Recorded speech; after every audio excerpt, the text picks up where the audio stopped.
On the night of April 3rd, 1968, a massive storm hit Memphis, Tennessee.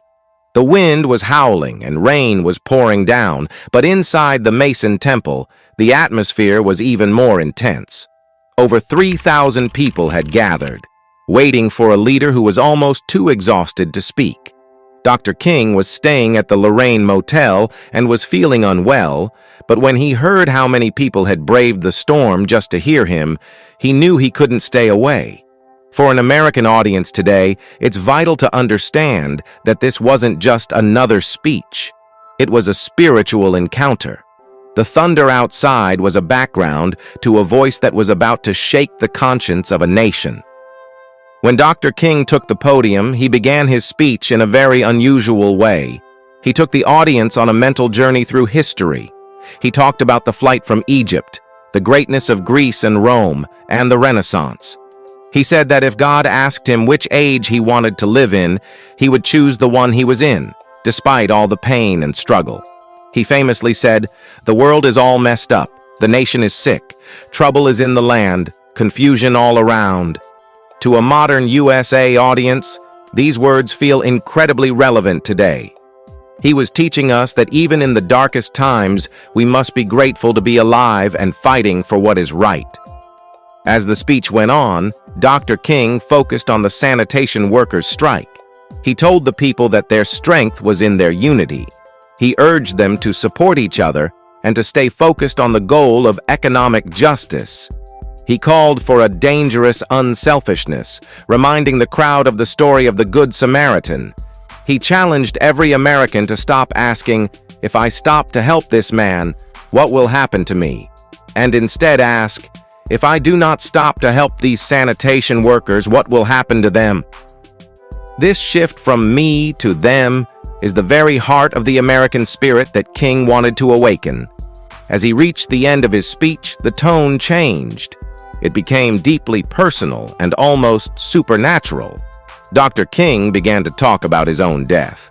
He mentioned the 1958 assassination attempt when he was stabbed in Harlem, and he thanked God for allowing him to live as long as he had. But then, he spoke as if he already knew his time was short. He told the crowd, "I don't know what will happen now. We've got some difficult days ahead, but it really doesn't matter with me now because I've been to the mountaintop."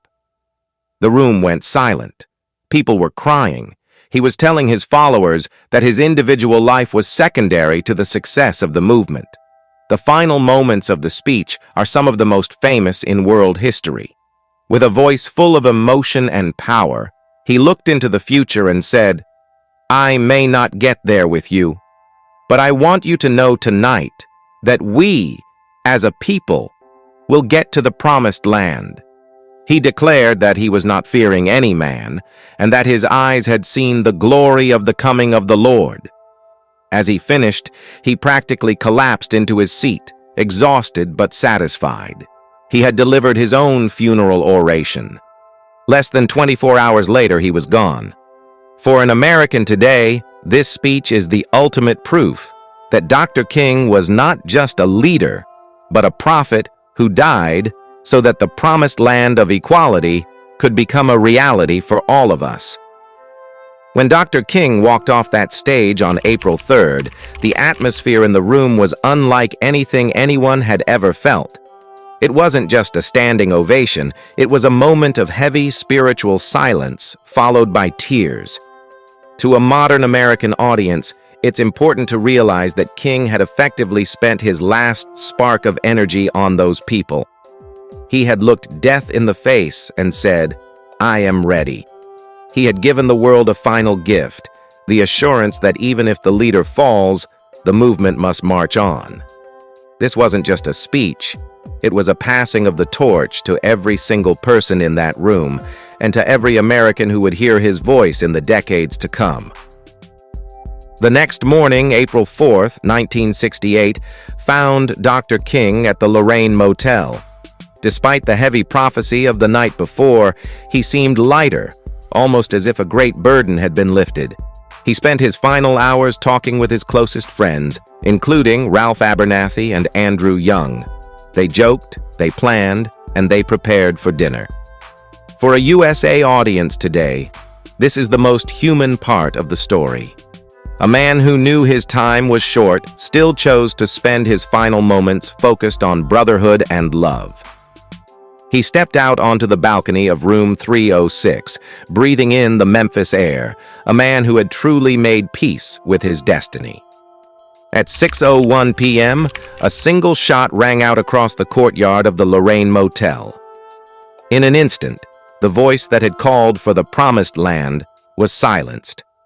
The news of his assassination spread like wildfire across America, sparking riots in over 100 cities.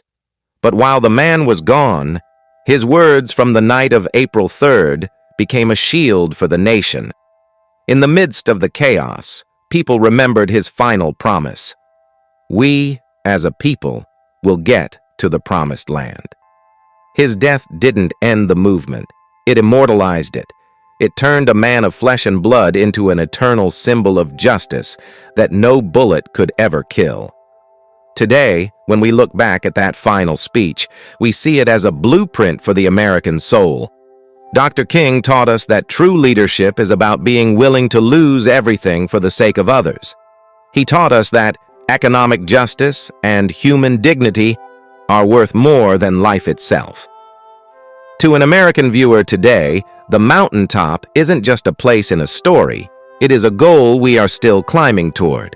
Every time we stand up for a fair wage, every time we treat a stranger with respect, and every time we refuse to give in to fear, we are fulfilling the prophecy King made on that stormy night in Memphis. Dr. King's legacy on April 3rd is a reminder that while the road to the promised land is long and full of storms, we do not walk it alone. We walk with the memory of a man who saw the finish line even when he knew he wouldn't cross it himself. He died so that the American dream wouldn't just be a dream for some, but a reality for all. As we listen to the echo of his final words, we realize that the glory of the Lord he saw that night was the sight of a nation finally becoming what it was always meant to be, a land of the free, where every human being is treated with the simple, profound dignity they were born with. Conclusion. The words spoken by Dr. King on the night of April 3rd were not just a speech. They were his final gift to the soul of America. By standing in that storm and declaring that he was not fearing any man, he taught us that true freedom is found when we lose our fear of death for a cause greater than ourselves. Today, for every American watching, the mountaintop is a reminder that while the road to justice is long and full of struggle, the destination is certain.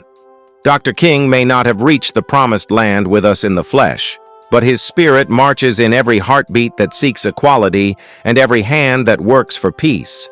His life was the price he paid so that the American dream could finally belong to everyone. As we move forward, let us remember his final shout of victory, that even in the darkest night, the glory of justice is coming, and as a united people, we will get there together. If you're inspired by Dr. King's legacy, make sure to like and subscribe to this channel, where I'm dedicated to bringing you the true stories behind the powerful life and journey of Martin Luther King Jr. Don't forget to hit the bell icon and share this video to help keep the dream alive. Thanks for watching.